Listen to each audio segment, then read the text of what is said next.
I'm talking today about crowdfunding and specifically how to properly launch and execute a successful music crowdfunding campaign. In the past, I have raised over $27,000 in my last campaign. That was about 4 years ago. And I had so much to learn back then. And I think back to, man, I wish I knew then what I knew now. I would kill for the knowledge that I have now of how to build a fan base online and build a brand around my music. And, you know, the amazing thing about building and launching a crowdfunding campaign the way I did back then was, you know, I only had a very small tribe of loyal super fans. Like I'm talking, you know, maybe 10,000 in total between my different social media platforms and my email list. I was somewhere around 5,000, which was great. Actually, that's a very good number. You can do so much with an email list that size, but thinking, you know, how far I've come since then, and that I raised over $25,000. That's what I was aiming for, from 657 people for an album I hadn't even written yet. Now that was really something. And it still amazes me to this day. I still, you know, I had a moment when that campaign finished where I was like, somebody pinch me. Did that just happen? Did I just raise over $25,000 from my fans for an album I haven't even written yet? This just seems like crazy, unheard of. Like, I know what happens to other people, but I couldn't believe it would happen to me. So I've learned so much since then. And some of you who follow me know that I'm going to be, you know, I'm in the trenches with you guys. I don't just teach about the music business. I'm in the music business and I'm doing this every single day. And, you know, and I'm testing things out all the time. Well, this coming year, I'm actually launching a new album. And so I'm in full on launch mode, and I'm planning, you know, my album probably won't be until Q3 of this year, but I'm already gearing up and revving up the engines now, like 6 months in advance, and actually a full year in advance. I've been doing certain things throughout the year to prepare for this launch. I have learned so much about the whole process of building a fan base, and crowdfunding is a very unique tool and a very unique platform that we have these days that we didn't previously have in the years past. I think it's very, very interesting that so many musicians are actually having a lot of success with this. Bands are having success with this. In fact, even labels are using the crowdfunding platform to raise funds for their albums, because the fact is that labels don't have that much money in these days anymore. So I'm going to give to you in this session my best material that I could possibly give you for how to plan and execute a crowdfunding campaign. All the assets you need, how to know if you're ready to do this, and why you should do it, and there are very specific things that you need in place to make it successful. Previously to the $27,000 campaign that I did, I had one that really didn't do a whole lot. I think I raised maybe $4,000 or $5,000, but I didn't reach my goal. And because that was back when I first thought, oh, I'll just wing it. You know, like, well, what's to this? You just launch a campaign and then people just show up and give you money, right? Isn't that how it works? And yeah, it turns out that is not how it works. Nobody is just going to find you. Nobody, and especially if you don't have an established following yet, we're going to talk about this, how to know if you're ready to do a crowdfunding campaign. If you don't have an established following yet, now is not the time to launch a campaign.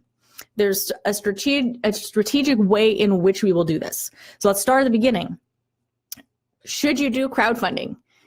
I believe that it can be a very, very good decision, and it can be very, very helpful in establishing your music brand if you have the following things in place. Now, why should you even bother? Why would you consider doing it? Maybe you have thought about it but are scared to launch it. Well, number one, you might need the help. Albums are expensive, like very expensive. And I mean, there's ways of getting around that, but you can only cut corners so much before that you can tell in the recording itself through the quality. So without a label, we're doing it all, everything out of pocket, and everything, we just have to find the money to do it. Another reason to do a crowdfunding campaign is that it's just part of the marketing process for a new album. Like you guys know I'm a successful musician, and Savvy Musician Academy is successful. Why would I do a crowdfunding campaign? Well, I'm going to tell you, for the sheer fact that it's an amazing marketing tool. During the process, if you do it correctly, it is a massive awareness campaign, and you will create thousands of new fans, or hundreds that you did not have before. And some of them are so generous as to donate without barely knowing you. So it's an amazing awareness campaign. You also want to do crowdfunding as a part of fan involvement. You want to make them part of the process. You want to give them that behind the scenes feel. And it's just an amazing part of like a two-way relationship. You guys often hear me talking about, dating your audience versus marrying your audience. A lot of people in the live performance industry know a lot about this. And they that's where I first heard it from people like Tom Jackson, and where they talk about, do you date your audience or are you married to them? And there's a difference, and people at different stages of their relationship with their audience, depending on how long you've been around, what kind of feedback you have. And so I love to have a two-way relationship with my fans where I'm asking them for feedback constantly. So giving them an opportunity to be involved in the process by saying, hey, if you put your money in this, you're helping to actually bring this project to life, and it can manifest through your participation. I love that aspect of it, and it needs to be included.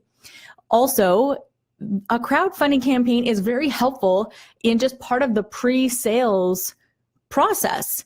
All your album pre-orders that people buy count toward the launch window as reported by Nielsen's SoundScan.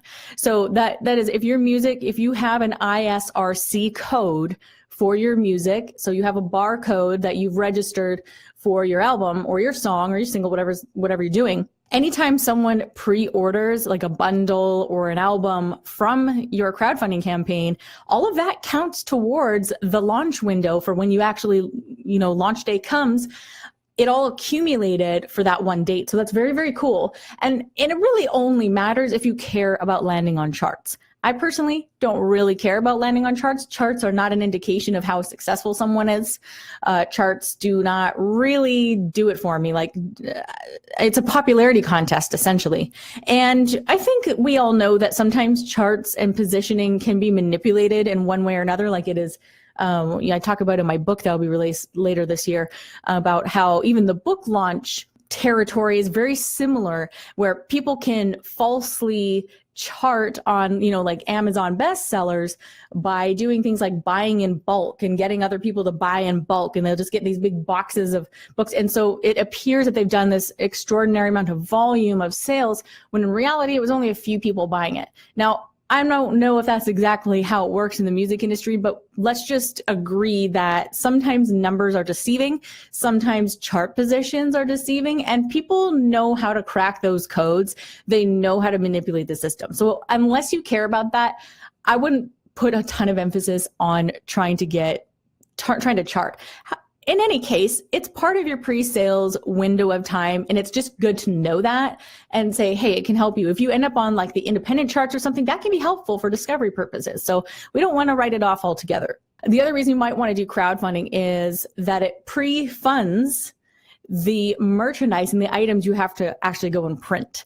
So it takes capital to fulfill all those orders, right? Like, where's the money going to come from? We've already put all our money that we could into, the recording itself. But oh my goodness, if you've priced things out before with manufacturers, the cost of printing CDs and the booklets and the artwork, and if you do vinyl, if you do T-shirts, if you're doing any of these bundles, you have to pay up front to put all this together. Unlike other situations, sometimes you can get away with print on demand, like I do a little bit of that on my music shop, but in this situation, you can't do necessarily print on demand.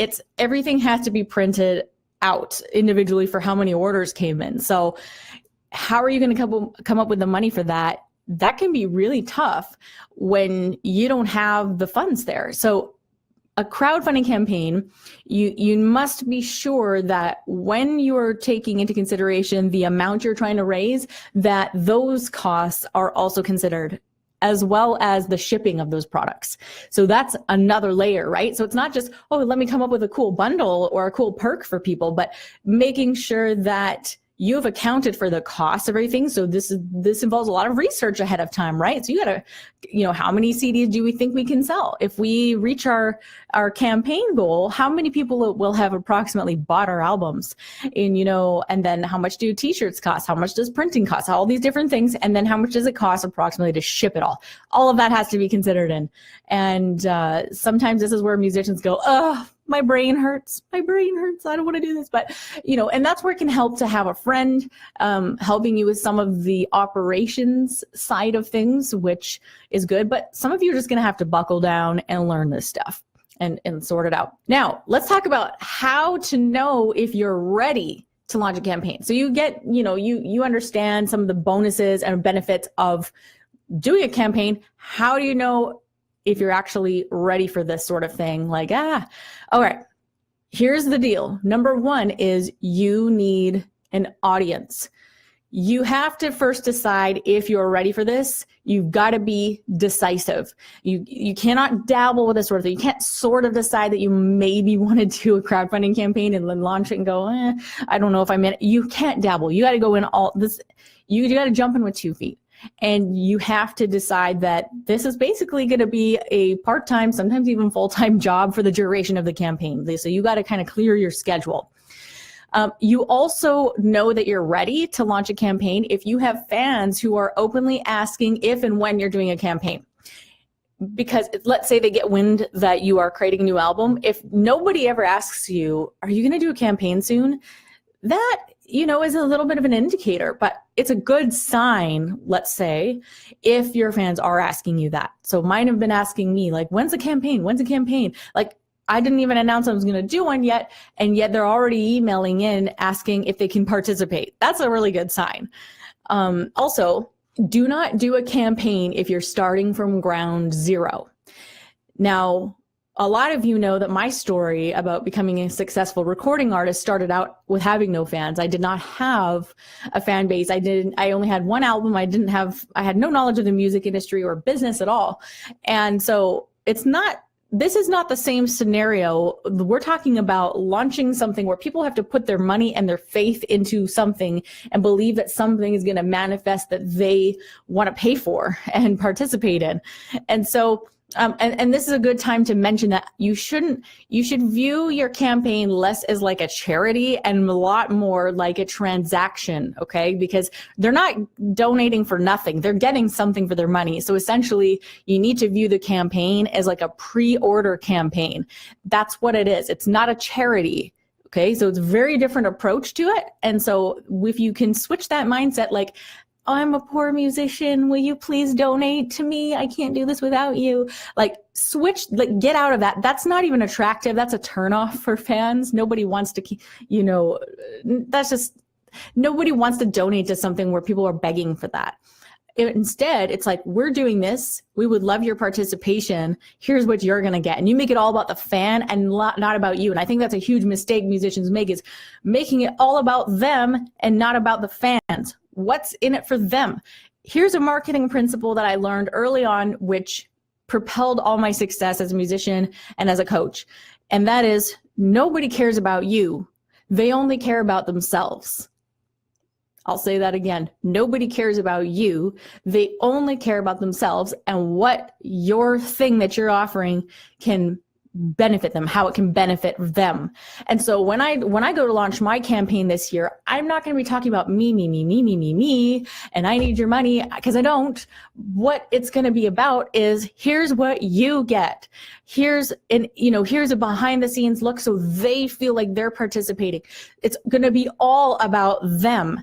And it's tricky because you do have to present yourself. You do have to know how to ask for the sale and ask for the donation or whatever, however you're phrasing it, but at the same time, not make it about you. And so that's just a skill set. That's a confidence issue. And it's really like an angle and a messaging issue. So I wanted to just say that. But you don't want to do this let's go back to how to know if you're ready. You don't want to do this if you don't have an audience yet. If you're starting from ground zero, now is not the time to start a campaign.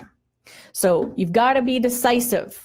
You don't need a ton of people to be successful. Remember, it's not about getting millions of fans. Sometimes on some of these Kickstarter campaigns, you see 500,000 people have contributed to this thing. You don't need that. You only need a small amount of people, and you just need to do the math. And we'll talk about that in specifics as well. You do need some loyal fans. And just to give you an idea, when I did my $27,000 campaign, my email list was somewhere around the 5,000 mark. I want to say it could be 3,000, 4,000, somewhere between there. And the reason it's foggy is because my email list grew so much during the 60-day campaign that I did. So I think I ended up with somewhere around 7,000 by the time it was done, because so many people opted in and I was running this campaign. And so, you want to make sure that whatever list size you have, and I hope you have an email list. If not, you need to join our free Facebook group, and I can give you some tips in there of how to build your email list. And we've done some past podcast sessions on this as well. But you want to have a responsive list, whatever size that is. So, but to give you an idea, I had somewhere around 5,000 people on my email list when I did the $27,000 campaign. Next is you want to survey your audience to gauge their interest. So you want to ask them for input on things that they would be excited about getting. One time I thought I was going to do an elaborate music video, and I sent out a survey to just gauge interest of it. Hey, is this something you think this is a good idea?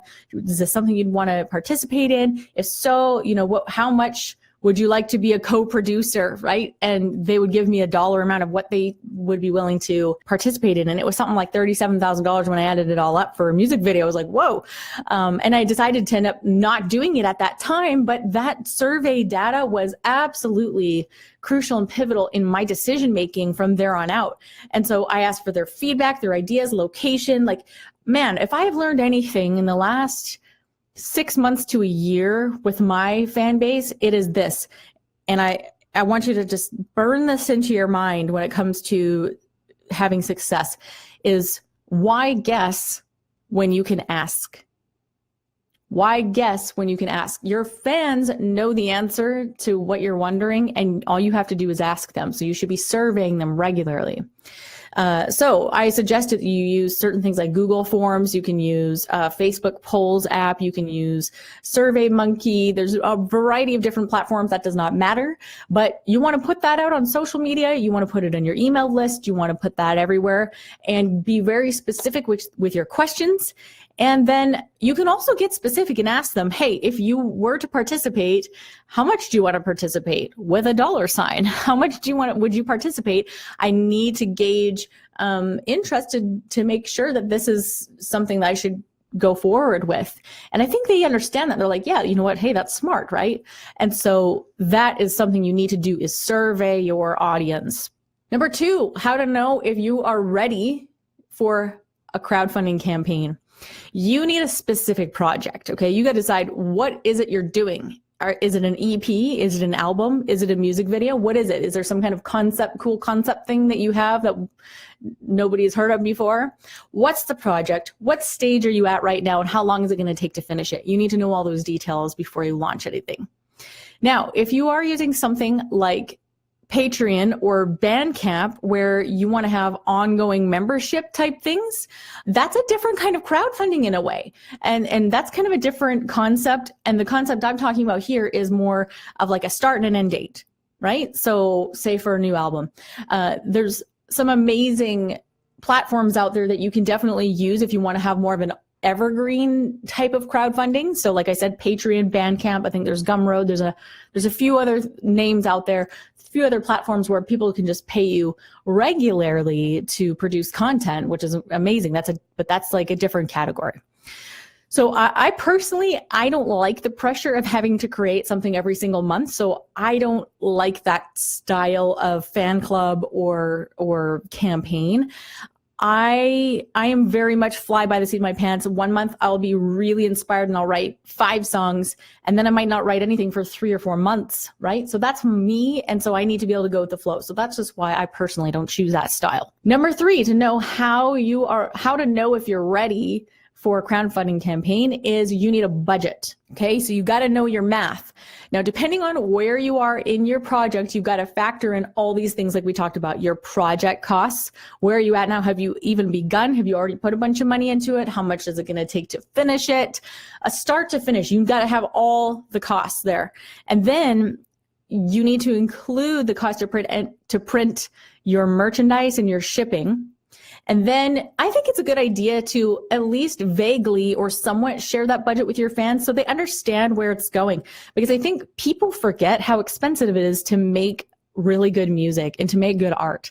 You know, they don't realize, people who aren't musicians and they're fans of music, lovers of music, but maybe not in the industry, they forget how much gear costs. They forget how much studio costs and just all the details and all the things and where the money goes, how much it costs for a producer and paying band members and travel and all the things involved. People just don't realize, they have no idea how much these things cost. Now, it's up to you if you want to, you know, give a play-by-play in great detail of your costs. Feel free to do that. I've seen a lot of bands be successful and just be open and transparent.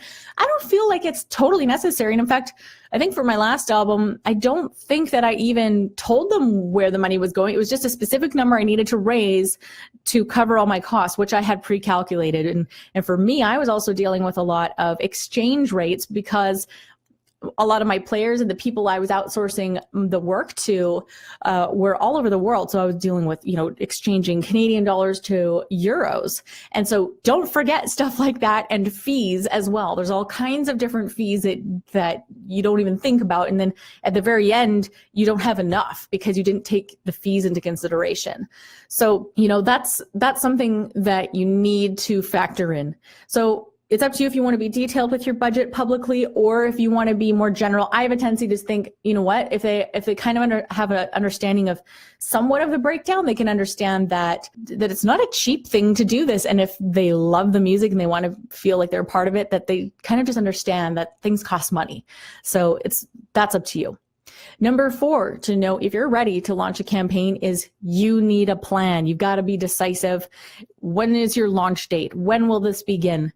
You need to know that when you launch a campaign, say it's 30 days or 60 days, whatever it is, it's like a full-time job. Okay, if you want it to be successful, it's like a full-time job. So you need to make sure that you're not also creating your album at the same time.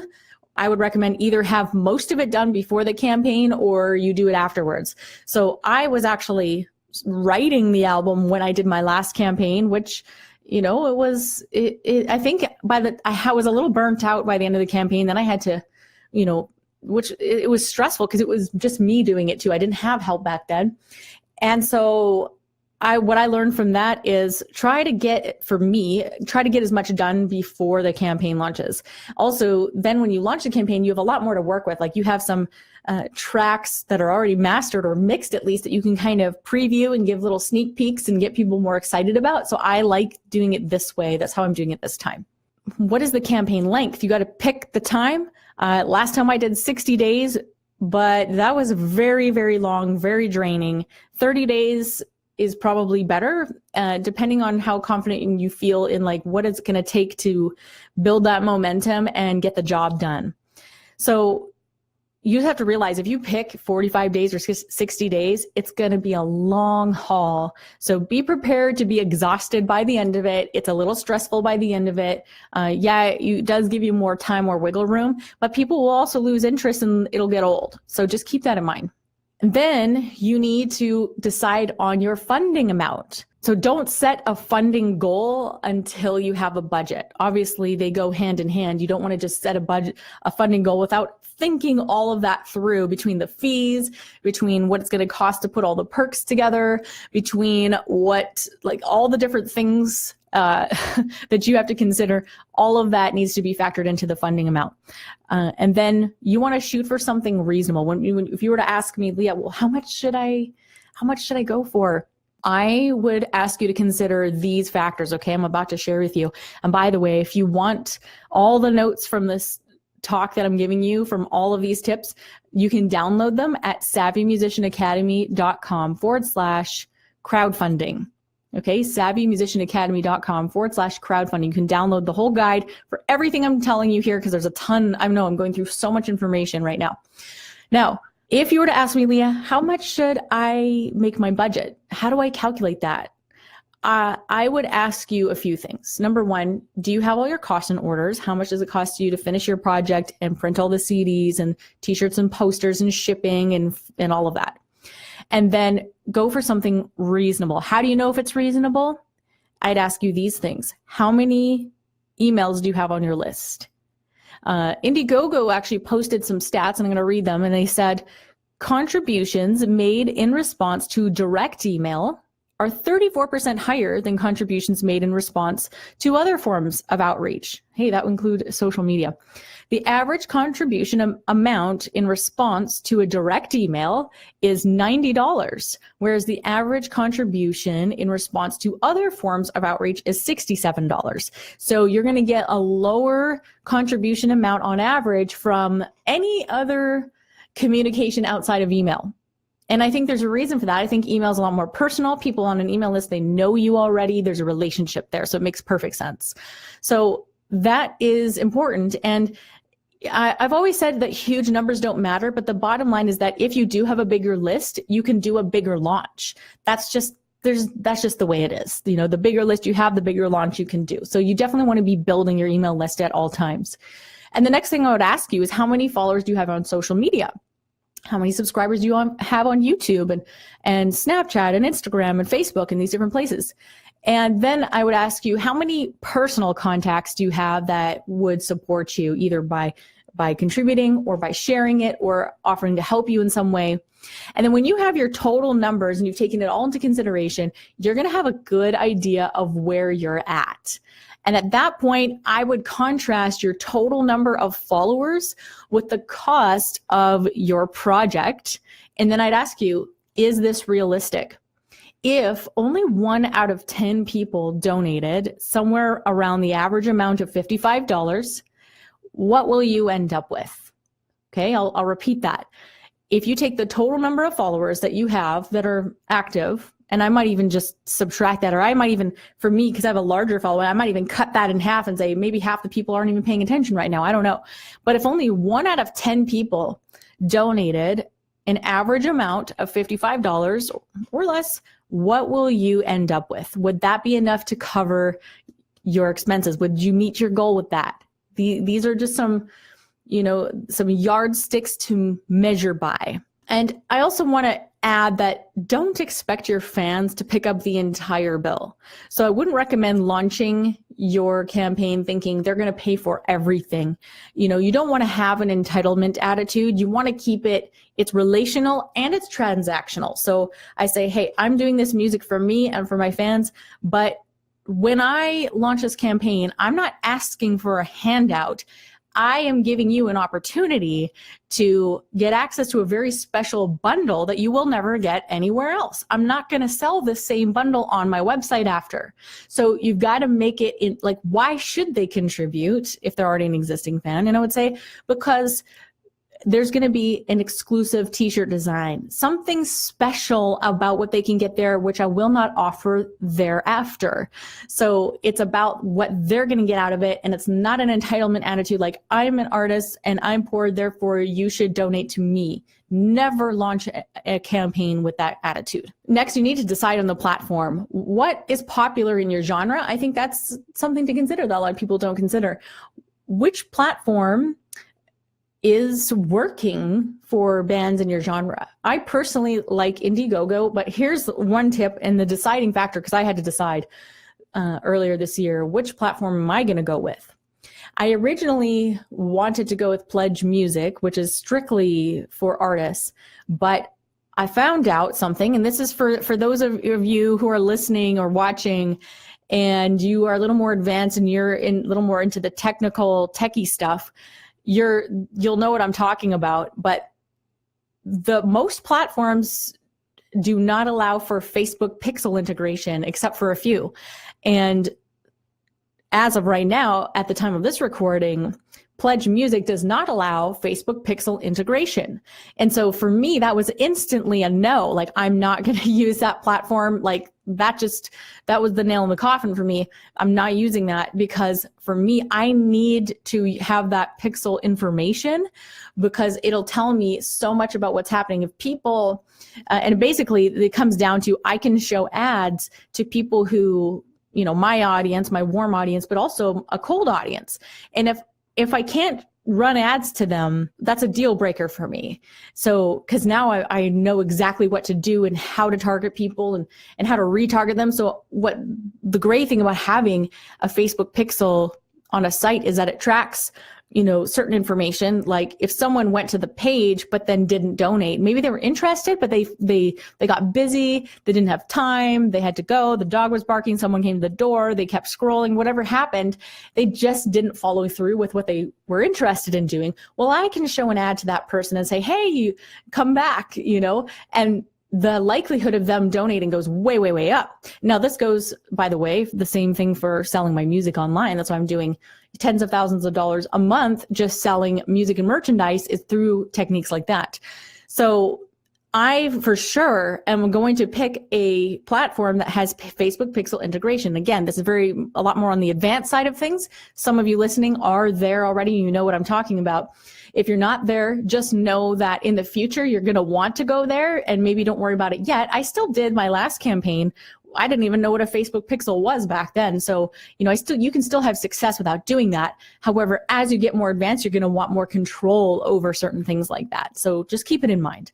Personally, that was how I made my decision this year, was, does it have pixel integration? That is, a life or death issue for me at this point in my music career. Next, you've got to decide, are you going to do fixed or flexible funding? Okay, there's a lot of pros and cons to all of that.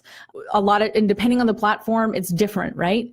So most platforms allow you to even say it's like all or nothing, or we will charge you more fees for a flexible rate. So if you only make $1,000 and your goal was $10,000, you can do that. You'll still get to take home the $1,000, but the percentage of the fees goes up. I don't know why they do it that way.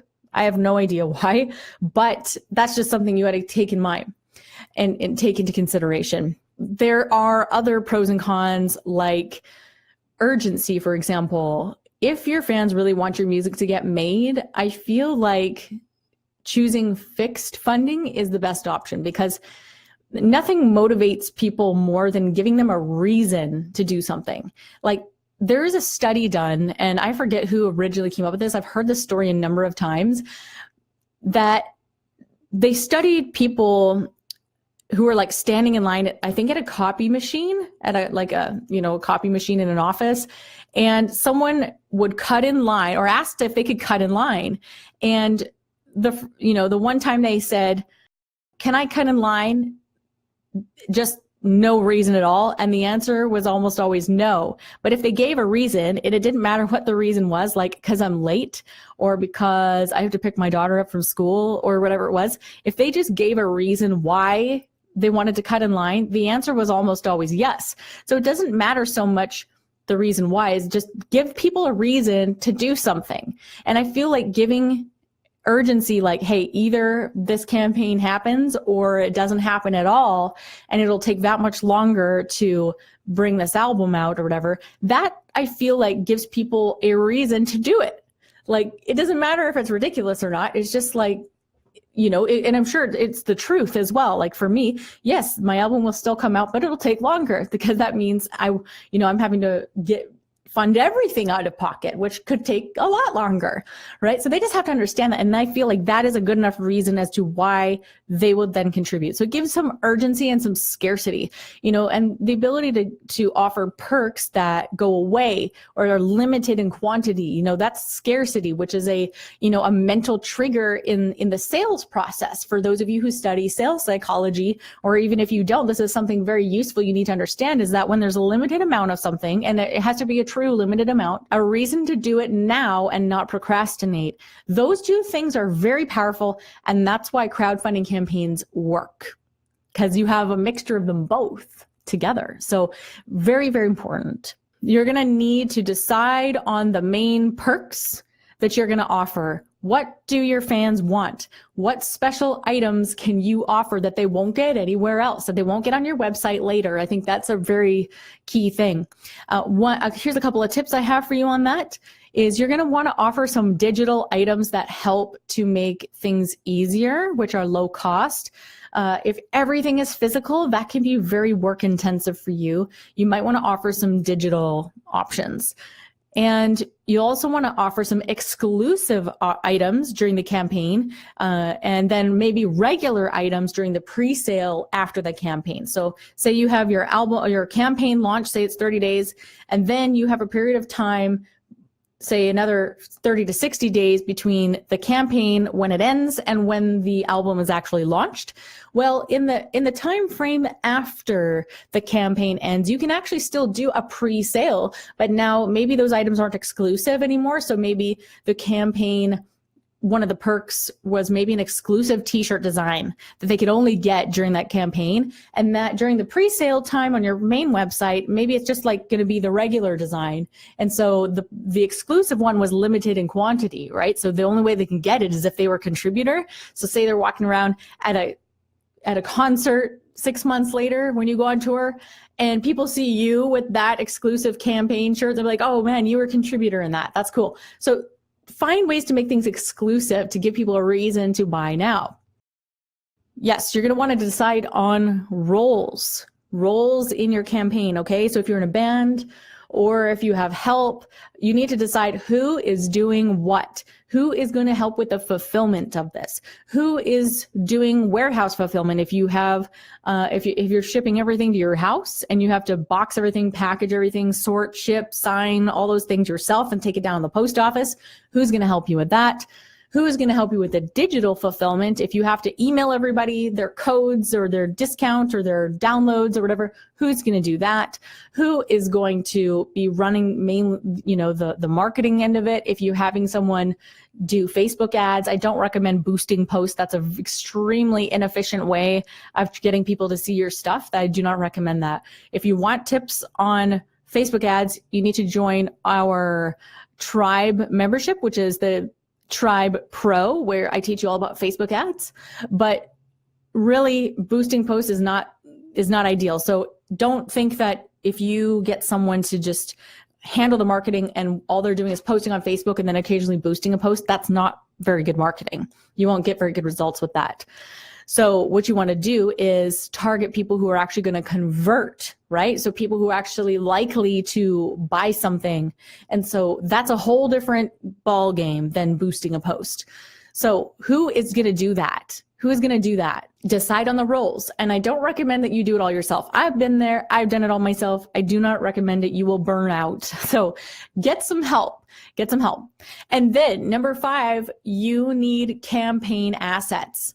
All right. So this is how to know if you're ready to properly launch and execute a campaign. You need the assets, and here they are. And again, I know there's so much information I'm talking about here. So make sure you go and download the guide where you can get all these notes at savvymusicianacademy.com/crowdfunding. Okay. You can just download the guide there.